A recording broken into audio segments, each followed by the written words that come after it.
Hello, everyone. I don't know that there's anybody in there yet. I don't even see the live started yet.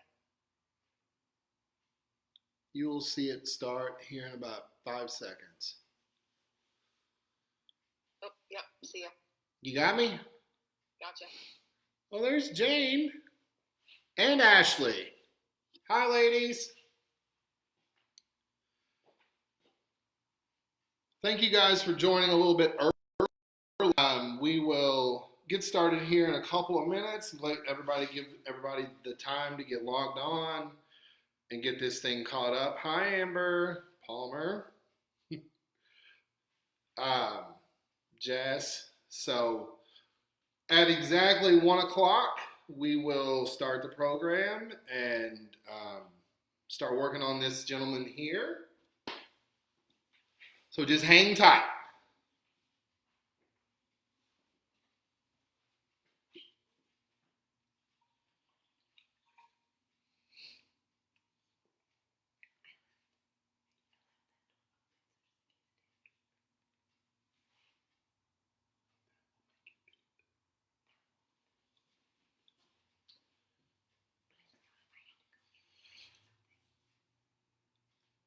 Well, hello, Amber.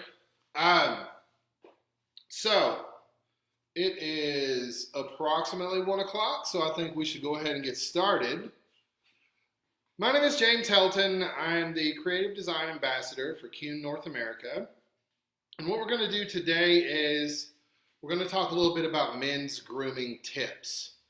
I know that I've heard a lot about people, their guy clients are talking about, I'm going to shave my head, that sort of thing. So I think that it would behoove us in the effort to stay connected with our clients to try to help our men clients work through some of their long hair trepidations. Obviously, looking at me in the screen there, you realize that I don't have any issues with that. However, one of the things I do want to talk about today is how to set you up to help them as their hair grows and set you up for how to contend with maybe they liked the beard they got while they were out and refusing to shave and that sort of thing. So a lot of times in the past, I've heard people say that, well, I just send those people to barbers, or I just, I don't want to mess with beards, they gross me out, blah, blah, blah, blah, blah, whatever. I think when this thing is over with, one of the things that we're going to find out is that we will want to hang on to all the people that we have in our chair when they are in our chair. So beard work is today. I'm going to share a quick styling tip with you. In the 30 years I've been in this business, I've worked a lot on men's hair. I do women's hair as well. However, I do work on this program at the academy. I teach this program in the field as well. So we're going to go ahead and get started. What I'd like to do is kind of give you an up-close image of this young man here. As you can see on his hair, that's pretty wavy. This is a faded undercut here. So as your men's hair gets longer, it's going to start looking like this all over their head. So when they start getting into that mullet phase that Gareth Palmer talked about on Monday, then this will be able to be translated into the whole head, as well as not just the top. So this was done with no heat at all, air dried, and that sort of thing. And it's just really twisted up. I'm going to demonstrate how to do that here in just a second. However, I know that a lot of people say, well, what guy's going to sit around and twist up his hair and just let it air dry? What I'm going to tell you is that if you can teach a man to take out the trash, you can teach him to do this. Because that's all it is. It's just you educating your male guests on how to best help themselves at home.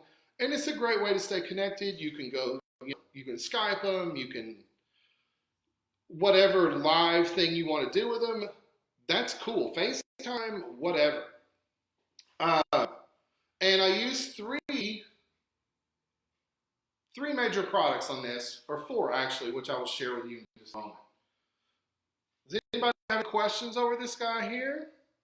Completely finger styled on that top, as well as no heat. Oh, all right, cool. So I'm going to set that aside for a moment, and we're going to bring up this guy. He is quite not into the bearded stage yet.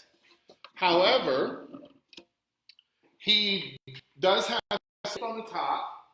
One of the things that I'm going to start with here is our Too Faced spray. And everybody that knows us knows everything that we love Too Faced. However, if you don't know us, Too Faced is a great detangler. It's a great cutting tool. It's a great tool that I find to help cut down on static, as well as a great heat protectant. What I like to do in this case is use it to help seal those ends down so your ends don't get frayed looking as they air dry. Next thing is our Tough Texture. Tough Texture is brand new. It just came out probably, I think, in the US about a month ago, or this past month actually. And if you'll notice, one of the things I am doing here is I'm not really cutting him any slack on the use of product. I say this works better with a little more product in the hair than what you would normally use just to blow dry style or that kind of thing. And my new best friend is this guy. This is our new Tinted Dust. There it is. Our new Tinted Dust. And I'm just going to really hose him down with that a little bit. I know that's not necessarily a technical term, but if you've ever been in class with me, those are the things I use. One of the things I wanted to show you is, unlike most hair powders, due to the fact that this is tinted, you're not really seeing a whole lot of white powdery residue up there on this young man. So you'll just work that through. That way it's distributed throughout the hair. James, I have a question for you when you're ready. Yes, ma'am, anytime. Would you recommend Tough Texture for fine hair? That is an awesome question. The question was, would I recommend Tough Texture for fine hair? I most certainly would. Tough Texture, I've actually used it behind the chair most recently and on blowing out some men's hair, and it has very little weight. It has a lot of shine, so just be aware of that, which is why I kind of paired it with the dust in this particular case. However, if you would like to add some shine, you can always use the original pomade after the fact, or another product, gloss spray, brilliant gel from the Style line, whatever you would like to use as a shine agent. Did that answer the question? Yes. Can you tilt the mannequin, the head towards camera for a minute? Like that? Or more like that? I can't hear you, James. Yes, ma'am? There you go. Let's start this in the back. One of the things that, as hairdressers, we love to complicate things. I've always said, when I used to facilitate hair color, people would say, hair color is so complicated. And I would say, hair color is not super complicated. You are complicated. So what we're going to do here is, since we're going to work with our guys through this, we want to work with them in a way that they could work with it themselves. So I'm not going to use any comb or anything like this. Like that, I'm just going to come through and literally just twist this up. The only real rule in this is when you are working on the sides, whether it's on the side of the back or on the side more towards the front, you want to twist that up and over, not down and forward. Does that make sense? Up and back, not down and to the front. And I'm literally going to take this piece in the center back here and just give it a nice little twist. This is not going to be a perfect set because you want this to get roller setty looking on your gentleman, right? So, because they want set lines in their hair when they're trying to, you know, walk around and bicycle and be tough guys and that sort of thing. So, back. Now, the one thing I will say about this middle piece here, the middle piece underneath it here, I twisted counterclockwise. So this one, I'm going to twist clockwise. That way you don't get a huge pattern in the head in that way. And just continuing to work towards the front here, separating that top from the side and literally twisting that up and back. When you get to the front corner here, you're going to want to take a slight diagonal forward parting there with your finger because that's the fringe area, and you're going to want those pieces on the side. If they're going to flop, which they will, at least they'll flop together and going in the same direction on either side. Again, twisting that top. We're going to work around here on this side as well so you can see a little bit better. And again, just really showing them to grab hair somewhat orderly, but not precisely, and twist it up. As we get here to the front, again with the same type of parting, pulling that out this way, twisting it back. Now, could you do this on women's hair? The answer is absolutely. The place that I actually learned this was at one of our academy programs. I was working with my partner in crime, Mr. Corey Wallace, and we did this on a shag haircut. So if you're at home and you're bored and you want to try it on your own hair, that's totally cool. So again, right here. Different textures. Ma'am? Does this also work on different textures? That's an excellent question. Does this work? The question was, does this work on different textures? It absolutely will. Whether it's wavy, curly, really curly, slightly curly, any of that. And one of the things that I would say in reference to multiple textures of hair is this. The more you move and disturb curl after it's dry, the more frizzy and bigger it's going to get. I mean, obviously, I have some texture in my own hair, so I know that the more I mess with it, the crazier and bigger it gets and frizzier it gets, and the more that curl falls apart. So it would absolutely be great to have on multiple textures of hair. Twisting that back, laying that back to the side. The very front piece, this piece right here,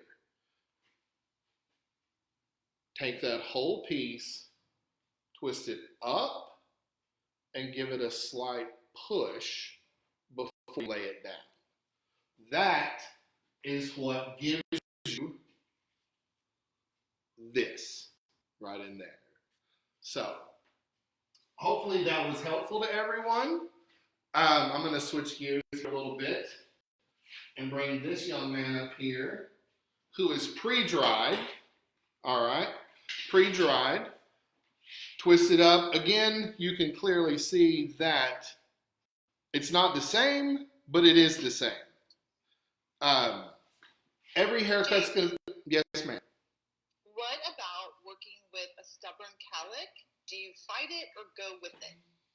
That's a great question. The question was, what about a stubborn growth pattern in the front Do you go with it or do you go against it? In this particular case, due to the fact that it's going to sit and dry, that front hairline is going to express itself. You can take, if you don't want that, you can take like a small clip of some sort, like this, and when you place it and kind of bend it a little bit, that way that holds itself in place. Did that answer the question? So to break this up, well, let's break it up first. So we're just going to work through this with our hands. I think one of the best terms I've heard this week was when Gareth Palmer said, we're just going to crunch this through.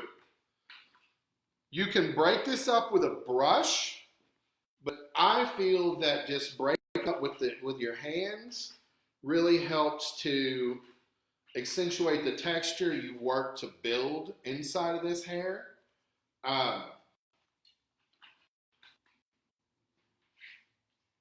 And to help solidify that, I mean, you can pretty much see that looks a little bit wild and crazy. Not any crazier than shaving your head, in my opinion, but that's just me. So we're going to use a little map measure. This is also a new product from Kuhn that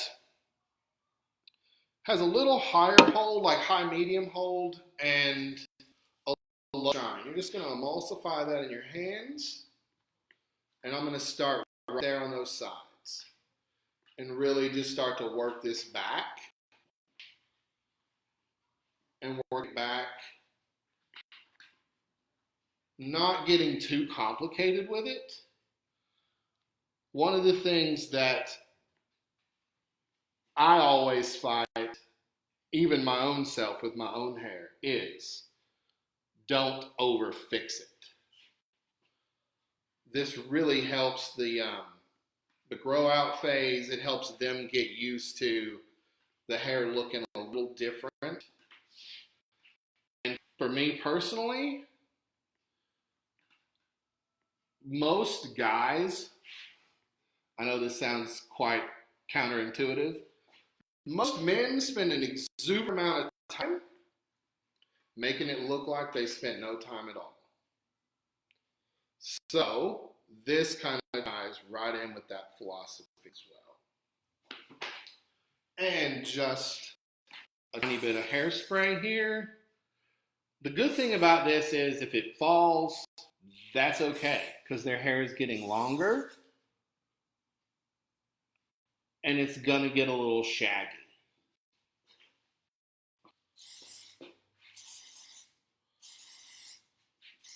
I do not have a fancy name for this technique, but I like to call it just a twist. What do you guys think about that? Quick, easy, kind of fun to work with your guys through, and it really helps with that grow out. They're saying thank you, they love it. Excellent, awesome. Now that we got it all pretty, as you can see a little bit here, he's got one half of his head, looks very nice and clean, and who knows what happened over here. This is kind of what, in a very extreme way, what you're going to be faced with these guys let this grow when they come back to the salon. I'm going to use a little bit of beard oil. You can see on this gentleman here, as we put him side by side, that's with beard oil. This is kind of without beard oil. There's no beard oil in this beard at all. So, give it a couple pumps, emulsify it in your hand, and very gently, and I cannot stress gently enough, because the man's face you're dealing with here. Work that through. Is that better? I can't see the bottom.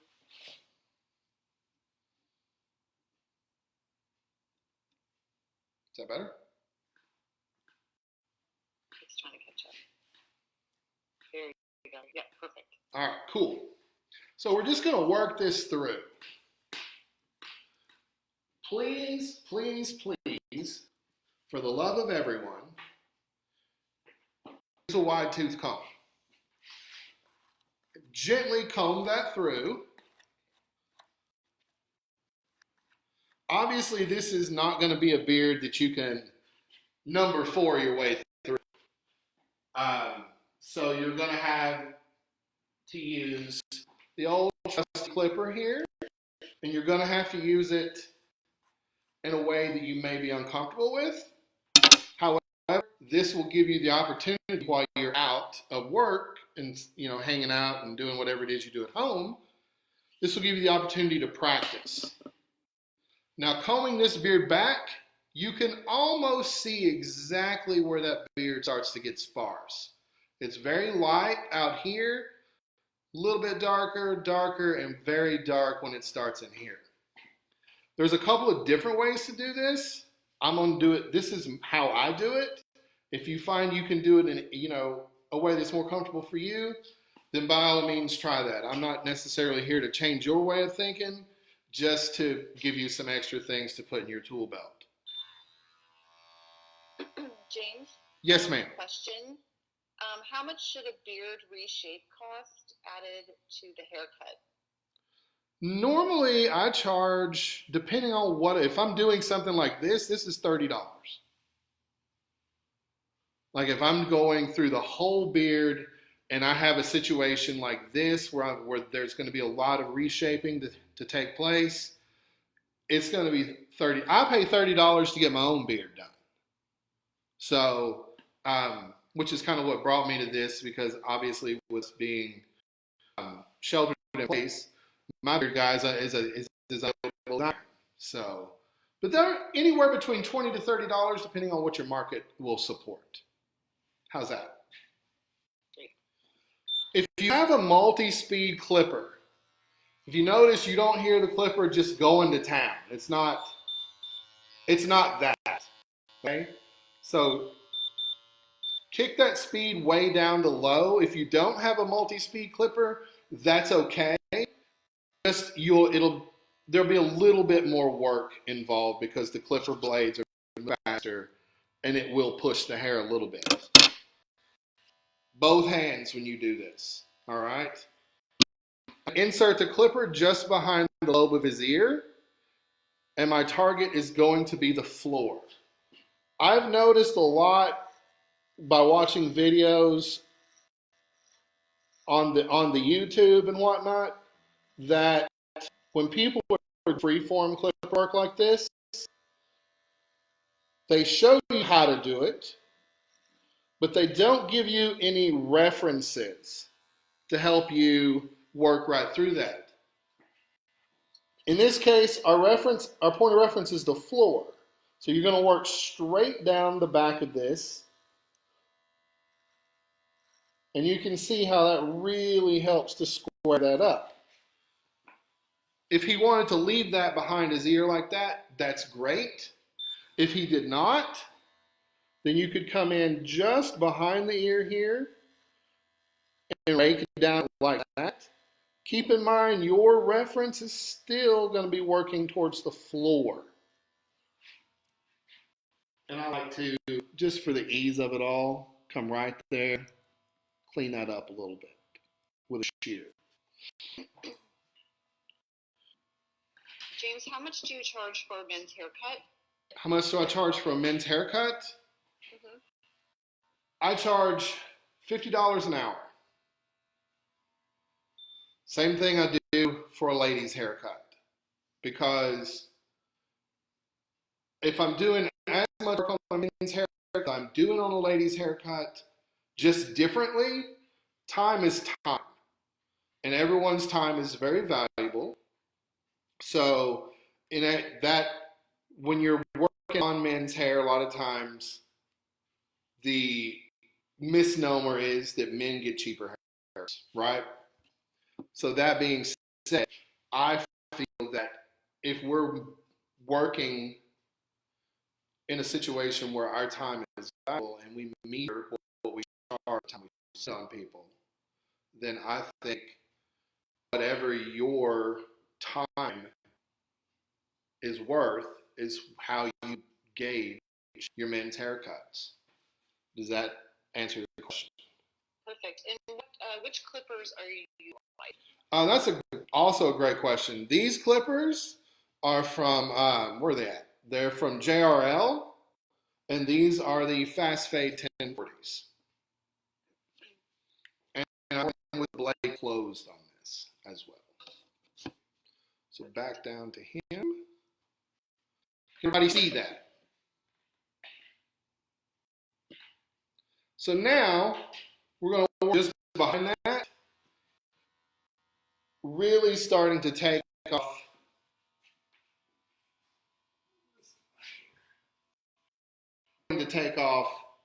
some of the corner and through here. So standing still behind it, your target is the floor. One of the things I would say about this is that body position is essential. If you start trying to read here and do like that, then what you can end up doing is, everybody knows that if you put the clipper here on the head, you'll cut a horizontal line. If you do this and you're overreaching with your body position, what you'll do to Ian here is you will cut a line vertically in his beard. And anybody that's spent any time at all growing a beard will tell you, once that happens, there is no amount of apologizing that's going to make that better.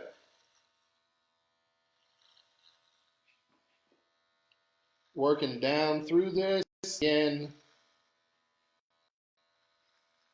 your target is the floor. Now this young man wants to keep a little bit of the fullness on his beard, as we can see from the other side there. So I'm going to take a little bit more off the side here.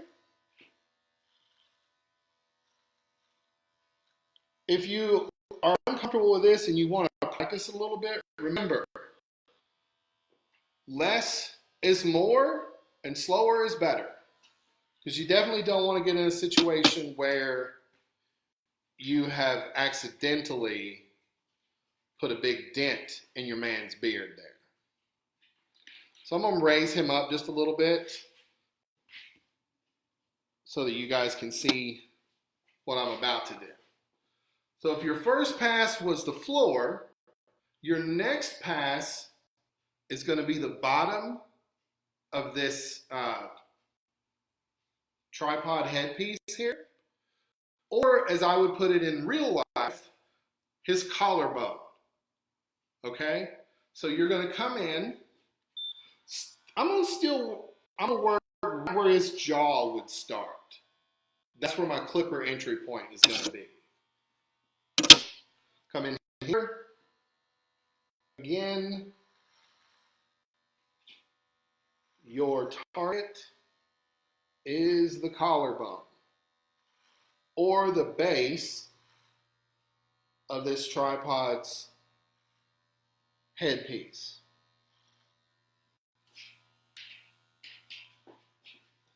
If you want to round that corner a little bit there.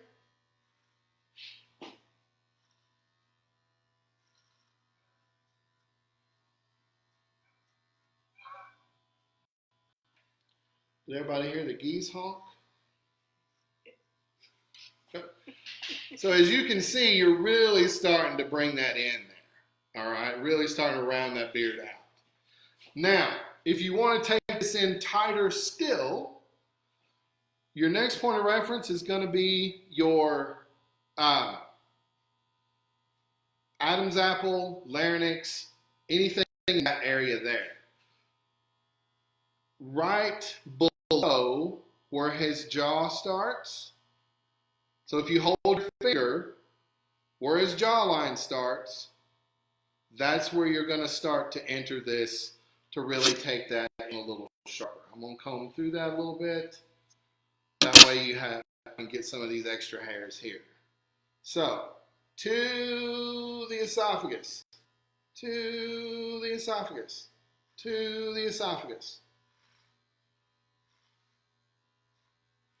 If you want this beard to kind of have a forward push, like that, you'll stand right at the corner here.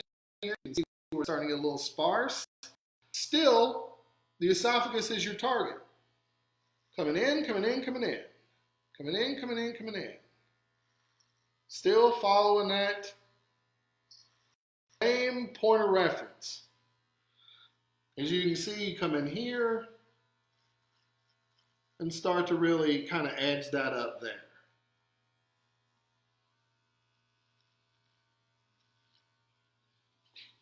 And of course, pull that in. Now, one of the things that I find to be most challenging is what I'm about to show you here. You probably see on this side how angular that is right there. That is done by simply getting right in front of him, seeing where you want this to be squared up at, going straight in at the Adam's apple, straight into the esophagus, straight into the windpipe, and clean that up underneath there. He's got a little bit of a drop on this side here, so I'm still coming straight in.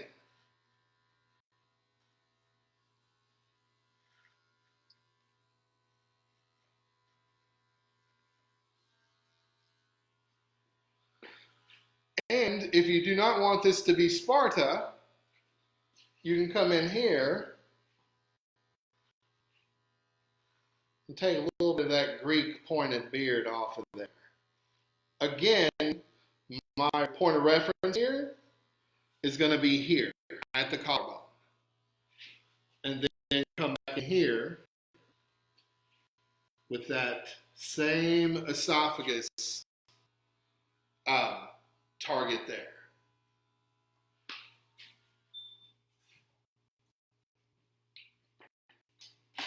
What do you think? Love it. Awesome. Now, here comes a piece that I've never actually done before, so this might get a little fun and interesting. But with the advice of my leader and her overestimation of faith in me, we are going to do a little at-home beard care. Because what is for you? All the work that I did is for you when you get back in the salon so you can better help your guests as they come in with those overgrown beards. Now, I will cheat and I will say this. I saw someone ask what I use in my own hair. So for all those out there that are curious about that, I will make a video for you next week that shows my morning hair process, if that is okay with everyone. Would that be something you'd be interested in?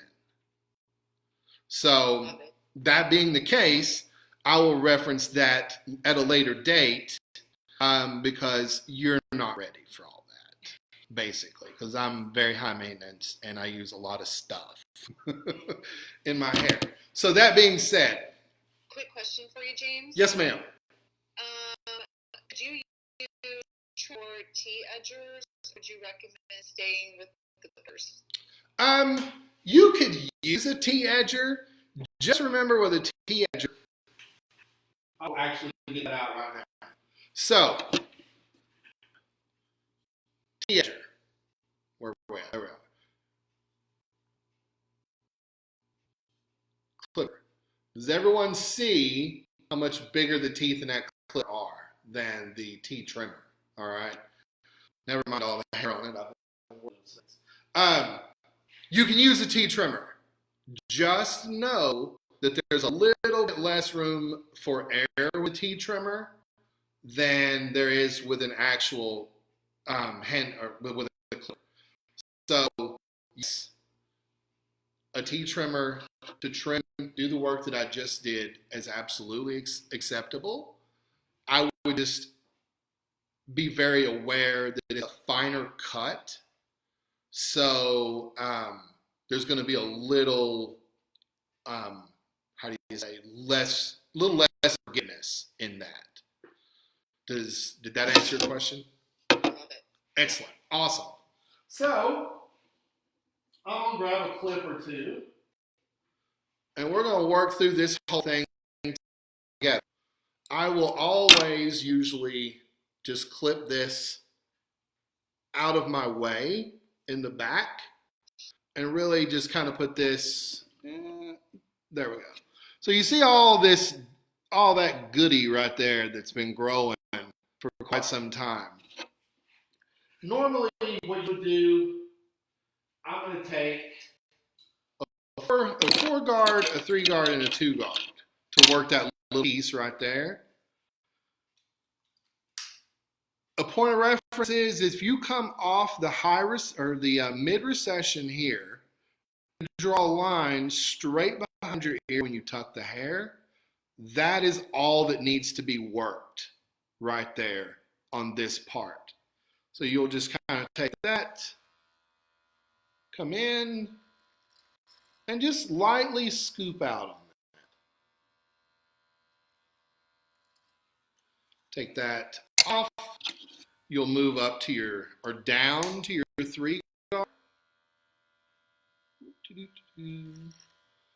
And just kind of scoop that out a little bit there as well. So you can see that's starting to tighten that up a little bit.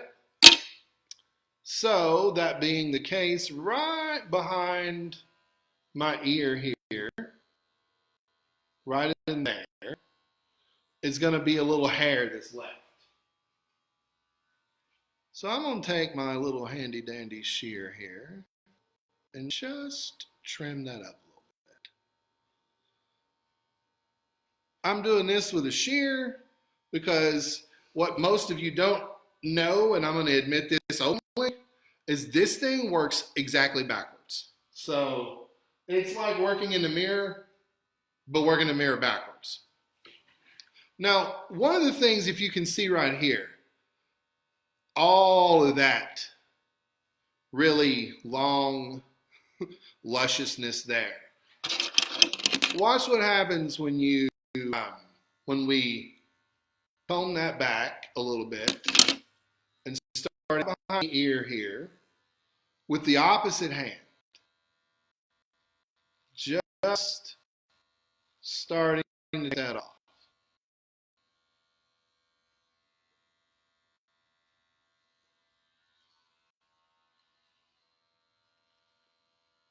There we go.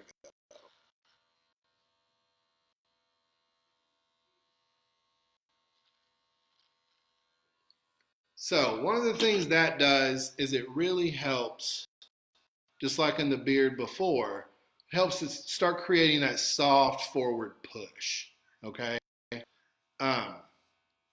Comb through that a little bit. My beard has to usually have, I did put some beard oil in this to begin with. Now, you will see here, got some spare hairs all up and through there. Most of the time, men, or anyone really working on their own face, they always want to go straight in with the clipper, with the hand that they're working on the same side of their head. So if the person is working on the right-hand side of their head, they want the right hand. If they're working on the left-hand side, sometimes they still want to use the right hand. So that being said, what you should do is always work with the opposite hand. Because what that'll do is, what that does is it creates a little bit more ease, there we go, on working on the skin. There we have it right there. Just following that down very closely. And then coming in here, working back up against it a little bit there. Is everybody following with me on that? When you work, ma'am? Yeah, a question when you get to it. Yes, ma'am. If you have a client who has like a coarse curly beard, but they want a smooth look, what would you recommend?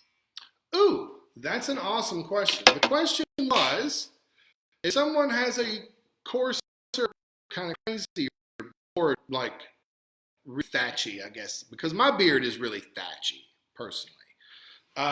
One of the things that I would highly recommend is this guy right here. You can really just spray that on there. And now, watch how much easier the comb glides through there. You can also use the beard balm from 1922. You can also use defrizz from Blend. So really to help kind of calm that down. I would like to touch on the beard balm real briefly. Beard oil, think of beard oil and beard balm. So because I have both of them. Beard balm is in a puck, and it is like pomade or putty, something like that. Whereas beard oil obviously is oil. So due to the ingredient addition of beeswax to the beard balm acts as more of a styling aid for the beard as well as conditioning, whereas beard oil strictly focuses on conditioning, making it shiny, that sort of thing. So here we go on the underneath part of this beard here. Because really what you want to do, if you're getting crazy this way and it's really getting sparse this way, you'll need to bring this up a little bit. So I'm going to comb through that. The best way to do that is, I don't have a whole lot of sparse hairs there, but you're going to have hairs that are going to be sparse. And you really just want to clean those up a little bit. Just right there.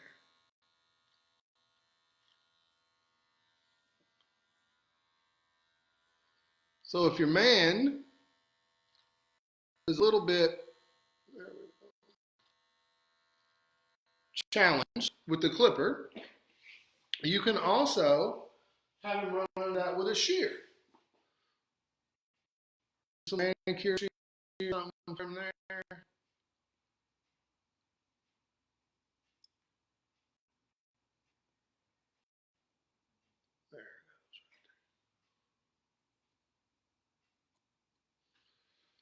And one of the easiest cheats in the world, if you're doing that, the beard technique that we did earlier, is the trusty blending shear. Because watch this. You can get in there and do what needs to be done across the whole beard and not really sacrifice any hair in order to get a little carried away. Does that help everyone? I'm loving it. Excellent. Very impressed at your mad skills, dude.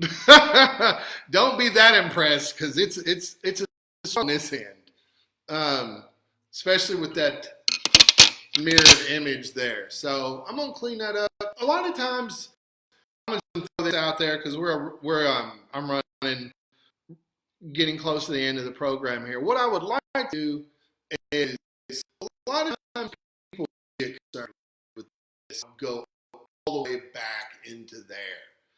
If he's growing it out, then what you really want to do is not cut the back back of it.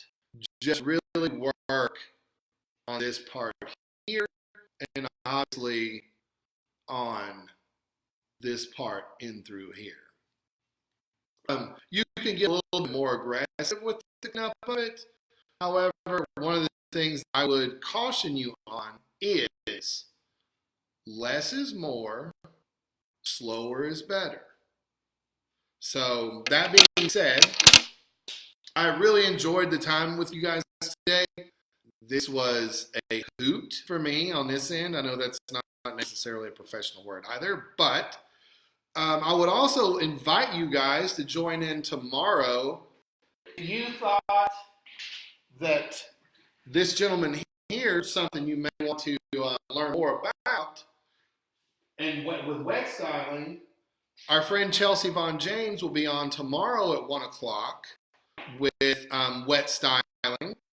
And then, of course, you can join our friend Dallin Flint on Friday for Wig Out, which is working with wigs, how to build a wig, how to install a lace front, properly, that sort of thing for people that during this time hair has got a little out of hand, or they maybe want to try a vivid color, or really don't want to commit to it.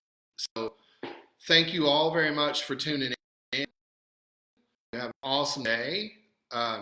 Also, reach out to me anytime at James_Helton 2016 on Instagram. Follow me, friend me. I'll follow you back. I'll answer any questions you do have, and watch out for that video this week.